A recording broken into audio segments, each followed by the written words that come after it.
究竟用了一个字，才變起只大陸人採訪嘅國歌。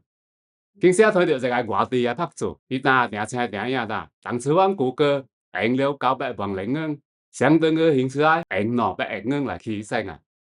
這個數字也到底咱第三本地未經大細拍子，直立定少半應用。經寫向來研究證，經寫好清楚記得啦，伊在正經系統上，前外國黃理解作嘅來源科目。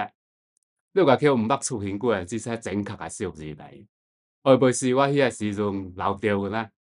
這個後壁使經寫不得不加再查針對性嘅科向相關嘅資料甲資料，來證明家己嘅所漏。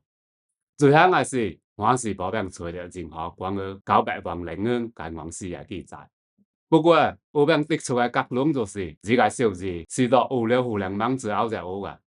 嚴格來講，是有了自媒體之後才有嘅。作為一個本土嘅拍子，對一個外地拍子，為了追求流量，硬件雙體嘅數字表帶，也就學有無聲。不過，這個也必須經寫想從這方面來考究啦。當採訪嘅國歌，伊究竟的用了一個字就變起升啊？當採訪國歌，伊係降低面積大，規模宏偉，而且伊大量採用進口嘅材料，包括現在咱常見嘅紅毛花，也就是水泥，這些攏係異國進口。你為了有變順利將競賽運來到龍島水門，因為我專門去挖了一條南港文化，包括這個歐式嘅競賽方面嘅強度，我專門去請來外國人來獨講等等。這個材料啊、公司啊、甲南港會員，分別就由泰國嘅黃梨鄉、香港嘅強太郎、甲汕頭嘅黃梨鎮來支付。請本地強度嘅工頭、甲會刷這些嘅會員，就由家鄉嘅黃梨河來支付。假如說正個當採訪國歌用了一個字來起升啊，只需要呢將這各方面嘅店鋪匯總，就應該個就算出來。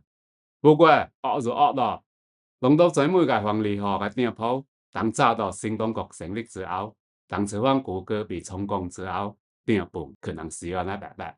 你泰國嘅黃梨鄉嘅古資料，伊哩就很奇葩。1991年，因為改建裝修公司。佢大家接受嘅新光街，佢當作廢品來處理掉。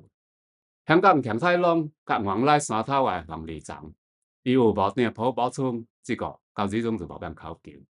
衝落來嘅線索就只能追溯去到上世紀嘅80年代，這幾當時我都是嘅老管家，伊打出來嘅一個長長脆脆嘅記憶。